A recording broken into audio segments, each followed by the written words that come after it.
အားလုံးပဲမင်္ဂလာပါဆိုဆို page မှာကြိုဆိုပါရစေဒီနေ့ပြပြပေးမယ့်စကားလုံးလေးတွေကတော့တိုင်းဆန်ရှူရဲ့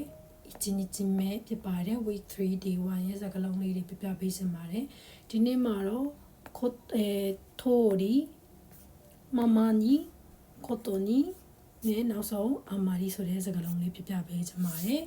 ကဲဆက်စုပ်ကိုကြည့်တိုက်တော့အမော်မတ်ထိုးရီကဘာအဓိပ္ပာယ်လဲဆိုတော့သူကအတိုင်းဆိုတဲ့အဓိပ္ပာယ်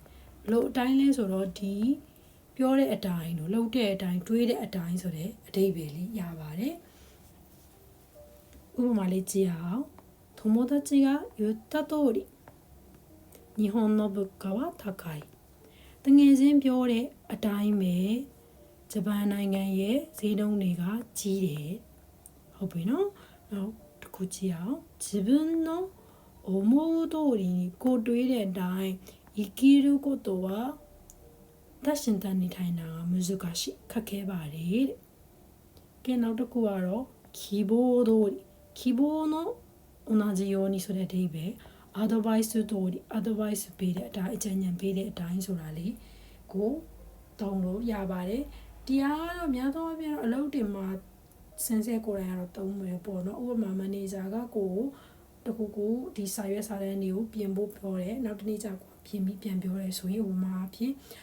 先日アドバイスいただいた通り修正いたしましたありがとうございましたဆိုပြီးတော့ကိုကအဲ့လိုမျိုးလေးစကားလုံးလေးတွေပုံလို့ရပါတယ်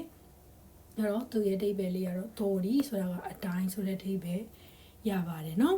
သူရဲ့ format ကလေးကြည့်ရအောင် verb rule form လေးကိုသူကဒီတိုင်းလေးပဲ theory ပေါင်းပေးလို့ရတယ် verb ta form လေးနဲ့言ったဆိုတော့ဥပမာဆိုရင်ဒီက言ったပေါ့နော်言った通りဆိုပြီးတော့သုံးလို့ရပါတယ်ပြီးရင် noun နောက်မှာတော့ no လေးလိုက်ပြီးတော့နောက်တစ်ခု noun တော့ 通りဆိုရင်ကိစ္စမရှိဘူး noun တော့通りနော်ဆိုရင်နောက်မှာ noun ထပ်လိုက်ပေးရပါမယ်နော် verb do လည်းတူတယ်ပဲ通りနော် noun ဆိုရင်လည်းနောက်ဆုံးမှာ noun လိုက်ပေးရမယ်通りရဲ့နောက်မှာ no ပါတယ်ဆိုရင် noun လေးပေါင်းပေးရပါမယ်နော်ဒီတစ်ခုလေးပဲမှတ်ထားပေးပါ通りနီတို့ဒါတို့ဆိုရင်ဘာမှမလို့ဘူး通りနော်ဆိုရင်တော့ noun လို့ပါမယ်နော်အဲ့တော့ဒီတိုင်း noun နောက်မှာ通りလိုက်မယ်ဆိုလို့ရှိရင်တော့တန်တွက်လေးပဲပြောင်းမယ်ခန်းကြီးကတော့အတူတူပဲ通りဆိုပြီးတော့ဖြစ်သွားပါမယ်နော်ကဲအဲ့ဒါဆိုရင်နားလည်မယ်ထင်ပါတယ်နံပါတ်2ဥပမာလေးကြည့်ရအောင်ဤဝါရီတို့မမနီဒီမမနီကကြတော့သူကဘယ်လိုလဲဆိုတော့ကိုရဲ့ခံစားချက်မပါဘဲနဲ့သူ့ရဲ့အတိုင်းပေါ့နော်ဥပမာသူကကြတော့တခုခုစိတ် control လွတ်နေတဲ့ဟာမျိုးပေါ့ကိုရဲ့ဆုံးဖြတ်ချက်မပါဘဲနဲ့ဟုတ်ပြီနော်ကိုဆုံးဖြတ်ချက်မပါဘဲနဲ့ဖြစ်သွားတဲ့အရာဟုတ်ပြီနော်ကိုဆုံးဖြတ်ချက်မပါဘဲနဲ့ဖြစ်သွားတဲ့အရာမျိုးကြလို့ရှိရင်သူကဒီအတိုင်းတော့တူတူပဲဒါပေမဲ့ဥပမာလေးတွေချင်းပုံနားလိုက်မယ်နော်စေဒစမနီဤဝါရီတို့မ salesman ဆိုတော့အယောင်းဝန်ထမ်းနဲ့အယောင်းဝန်ထမ်းကပြောတဲ့အတိုင်းဤဝါရီတို့မ契約書にサインをしてしまったဆိုတော့ကိုကလောက်ချင်လို့လောက်တာမဟုတ်နော်ကိုကသူများပြောလို့လောက်ပြီးတော့လောက်လိုက်မိသွားတယ်ဆိုတဲ့အဓိပ္ပာယ်လေးကိုပြောချင်တဲ့အတွက်ကြောင့်မလို့してしまったဒီကိုသုံးထားပါတယ်နောက်တစ်ခုကြည့်မယ်足の向くままに歩く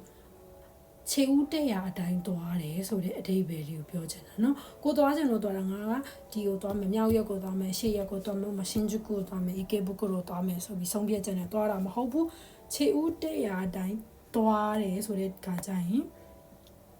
足の向くままに歩くဆိုတာလေးကိုသုံးတယ်ကိုဆုံးဖြတ်ချက်မပါဘဲနဲ့လောက်သွားဖြစ်သွားတဲ့အတိုင်းလေးကိုသုံးတဲ့အခါမမာနီဆိုတဲ့အဓိပ္ပာယ်ရတယ်အလွယ်သဘောလေးပျော်သဘောလေးမှတ်လို့ရမယ်ဆိုရင်မမကတော့သူ့သဘောတိုင်းသူလုပ်တယ်ငါအဆုံးဖြတ်ချက်မပါဘူးဆိုပြီးမှတ်လို့ရတယ်နော်အဲ့တော့ဒါလေးကတော့အပျော်သဘောအလွယ်သဘောမှတ်တာဘာလို့ဂျပန်လိုမှတ်တာကိုပို့ပြီးအားပေးပါတယ်နော်အဲ့တော့ကြည့်ရအောင် verb do form လေးရဲ့ verb ဒါတဲ့သူဆိုတော့သူကဒီကကိုက object နေရာမှာဖြစ်နေတယ်ပေါ့နော်ကိုက subject နေရာမှာမဟုတ်ကိုက object နေရာမှာဆိုတဲ့အတိုင်းပြောတဲ့အတိုင်းပြောဤဝါတဲ့သူမ နီဆိုပြီးတော့ပေါင်းပေးလို့ရပါတယ်နီကပါလဲရတယ်မပါလဲရတယ်နော်ကဲဆက်မလေးကြည့်အောင်သူက odoroita koto ni ဒီ koto ni ကကြတော့ x နဲ့ y နဲ့ရှိတယ်ပဲထားပါတော့เนาะအကြောင်းအရာနှစ်ခုရှိတယ်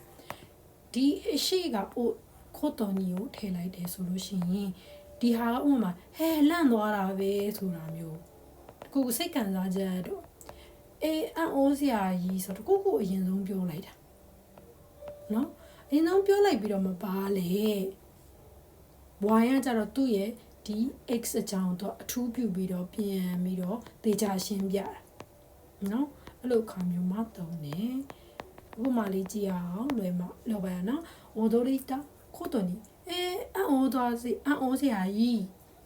彼女はသူမက同じ相手と同じ相手ဆိုတာကဒီလူနဲ့ပဲเนาะကိုယ် partner ကိုသုံးတဲ့အခါမှာလည်း 相手 လို့သုံးတယ်เนาะကိုယ့်ရဲ့တစ်ဖက်လူပေါ့เนาะ2回もနှစ်ခါတော့မှ離婚して離婚ဆိုတာကကွာရှင်းတာเนาะကွာရှင်းပြီးတော့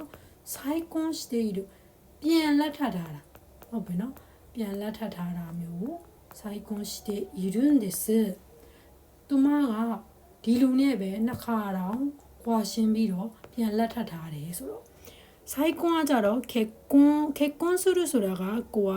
ပထမဆုံးလက်ထပ်တာ再婚ကကြတော့သူကနောက်တစ်ခါပြန်ပြီးလုပ်တဲ့အခါမျိုးမှာပြောတယ်တာတာပြီးဆိုတဲ့အဓိပ္ပာယ်လေးပေါ့နော်အဲ့တော့နှစ်ခါလုပ်တဲ့အခါမျိုးကြလို့ရှိရင်တောင်းအဲ့တော့ပထမဆုံးလက်ထပ်ရင်တော့結婚ဒုတိယတစ်ခါလက်ထပ်ရင်တော့再婚ရင်းနားလည်းမဲ့တင်ပါတယ်နော်ကဲကြည့်အောင်နော်ဥပမာလေး面白いことにစိတ်ဝင်စားကြပဲ隣の家も